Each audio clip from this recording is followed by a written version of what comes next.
매일 성경 묵상을 돕는 해설 가이드입니다. 안녕하세요. 묵상 코치입니다. 함께 읽고 나누는 말씀은 스가랴 12장 1절에서 14절까지 말씀입니다. 스가랴 12장에서 14장까지는 여호와의 날을 본격적으로 소개합니다. 12장 1절에서 9절에 여호와의 날은 무엇보다 하나님의 백성이 구원받는 날임을 선포하는 것으로 시작합니다. 특히 4절에서 8절에는 여호와의 날이 애통의 날로도 소개됩니다. 이는 여호와의 날이 무조건적인 구원의 날이 아니라 애통함으로 하나님과의 온전한 관계가 회복되는 날이기 때문입니다. 12장 1절부터 14장 21절은 특히 그날에 라는 표현을 자주 반복하여 여호와의 날을 강조합니다. 12절에서 13절에서는 여호와의 날에 대한 여러 측면들이 드러납니다. 여호와의 날은 구원의 날만을 의미하지 않습니다. 여호와의 날은 궁극적으로 여호와가 중심이 되는 날이요, 여호와를 중심으로 언약관계가 회복되는 날이기 때문입니다. 이런 점에서 구원은 여호와의 날의 여러 측면들 가운데 한 단면일 뿐입니다. 물론 구원의 날이기도 하지만 그날은 애통의 날이요, 죄 씻음의 날이며 하나님의 사람이 구별되는 날입니다. 1절에서 9절은 예루살렘의 구원, 구원의 날에 대한 내용을 강조합니다. 여호와의 날이 구원의 날인 것은 의심의 여지가 없습니다. 그러나 여호와의 날을 단지 구원만으로 설명할 수 없다는 사실을 명심해야 합니다. 마치 출애굽의 구원이 더 큰 목적을 이루기 위한 첫걸음인 것과 마찬가지입니다. 출애굽을 시작으로 이스라엘은 가나안 정착, 온전한 신전 왕국으로의 성장을 향해 나아갔습니다. 1절은 창조주 하나님에 대해 소개합니다. 여호와 곧 하늘을 펴시며 땅의 터를 세우시며 사람 안에 심령을 지으시니가 이르시되, 여호와가 어떤 사람인가에 대한 인식은 이 단락의 의미를 결정짓는 결정적 요소입니다.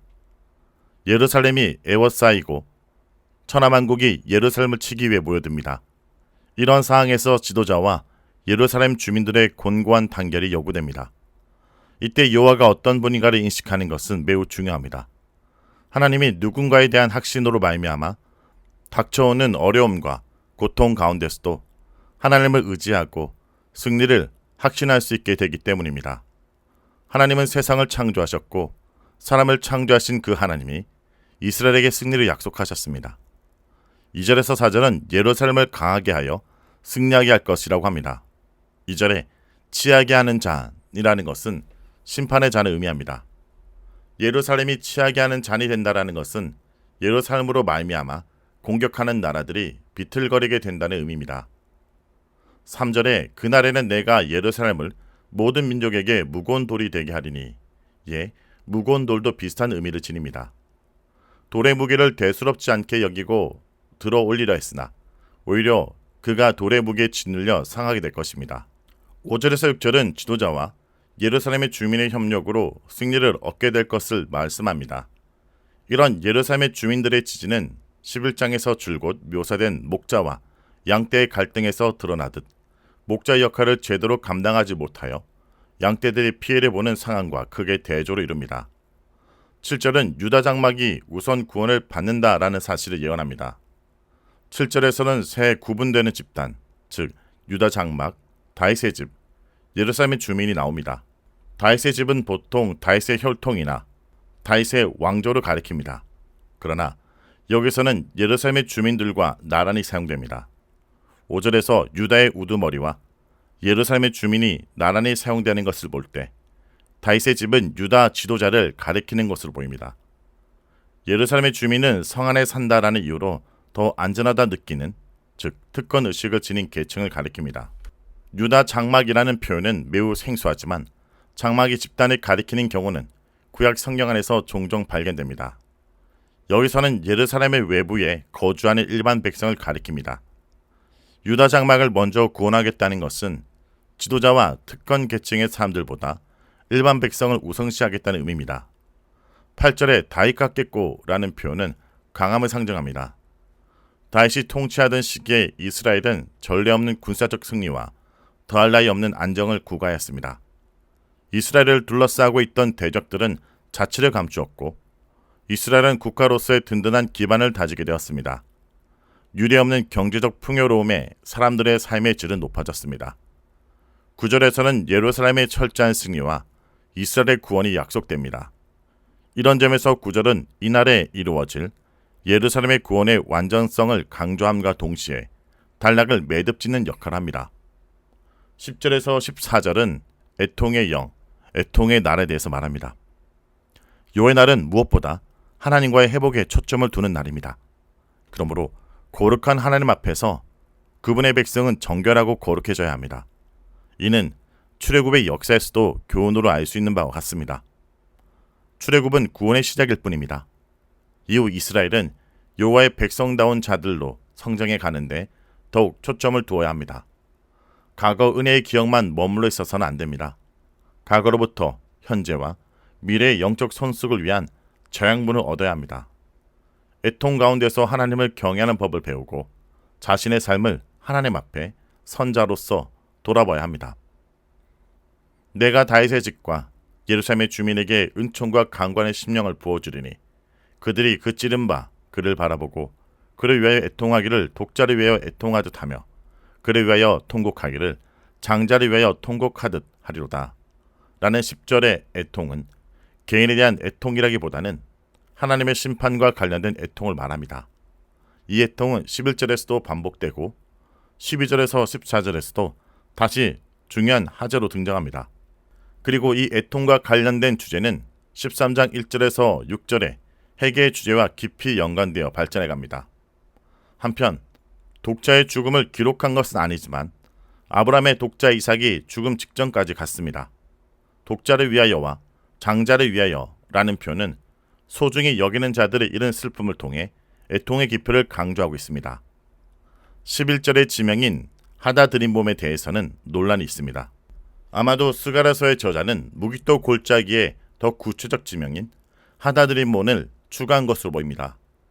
특히 역대하 35장 25절에는 예레미야가 그의 죽음을 위해 애가를 짓고 대대적으로 애통하며 그에 대한 기억이 오래 전해진 것으로 기록되어 있습니다. 여기서도 기억할 만한 애통을 예로 든 것으로 여겨집니다. 1절에서 9절은 그날에를 반복하며 각각 내용들의 긴밀한 통일성을 유지되고 있음을 보여줍니다. 이와 같이 11절의 그날에라는 표현은 애통과 관련된 주제가 요의 날과 조밀하게 연결되어 있음을 시사합니다. 곧 1절에서 9절은 예루살렘의 구원을 주제로 삼고 있지만 여기서는 심판으로 인한 애통과 회개를 주제로 언급합니다. 그러나 이 모든 주제가 그날에 곧 여호와의 날에 가는 것입니다. 여호와의 날의 구원과 회개는 동전의 양면과 같습니다. 12절에서 14절은 예루살렘의 거주자뿐 아니라 온 땅의 사람들이 애통에 참여하게 되는 것을 강조합니다. 온 땅의 구원을 받기 전 사람들이 하나님 앞에 애통하고 회개하며 정결하게 되는 것은 당연합니다. 12절의 나단은 선지자가 아니라 다윗의 아들을 가리킵니다. 시므이는 다윗의 자손입니다. 따라서 여러 족속을 언급하는 듯하지만 실상은 다윗 족속과 레위 족속 그리고 거기에 속한 몇몇 족속을 언급한 것입니다. 다윗은 왕족을 대표하며 레위 족속은 제사장을 대표합니다. 이는 이스라엘이 전체적으로 애통해야 한다는 것을 강조하기 위해 대표적인 두 지파를 선택한 것으로 보입니다. 성도 여러분, 오늘 스가랴의 말씀은 복음의 역사를 보여줍니다. 우리가 세상 속에 마주하는 모든 어려움과 위협들은 궁극적으로 우리를 멸망시키는 도구가 아니라 하나님의 보호하심을 경험케 하는 통로가 됩니다. 그러나 더 중요한 것은 가장 큰 승리가 외부의 적을 물리치는 것이 아니라 우리 안에 가장 깊은 죄와 마주하고 그것을 애통하는 데 있다는 것입니다.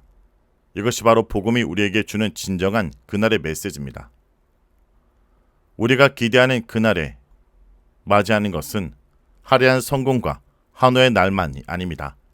오히려 그것은 우리 자신을 찌른 그분을 바라보고 그분을 향한 우리의 죄를 깨닫고 독자를 잃은 부모처럼 통곡하는 애통의 날입니다. 하지만 놀랍게도 그 철저한 애통의 눈물은 우리를 구원과 위로로 이끄는 가장 아름다운 통로가 됩니다. 하나님은 애통하는 자는 복이 있나니 그들이 위로를 받을 것이며 라고 말씀하셨습니다. 우리 죄를 깊이 애통하는 그 순간 우리는 하나님의 무한한 은혜와 위로를 경험하게 됩니다. 오늘 하루 우리 자신을 돌아보기 원합니다. 혹시 우리는 세상을 치하게 하는 잔과 무거운 돌을 두려워하며 살고 있지는 않습니까? 혹은 그저 외적인 성공과 승리만을 그날이라고 착각하고 있지는 않습니까? 이제 우리의 시선을 세상의 강함에서 돌려 우리를 위해 찔리신 예수 그리스도께로 향하기 원합니다. 그리고 그분 앞에 우리 영혼의 가장 깊은 곳에 숨어있는 죄를 내어놓고 통곡하기 원합니다. 그럴 때 우리의 약함은 달가같게 될 것이며 우리의 삶은 하나님의 보호하심 아래 승리를 맛보게 될 것입니다. 말씀을 놓고 기도하겠습니다. 주님, 오늘도 우리에게 말씀해 주심을 감사드립니다.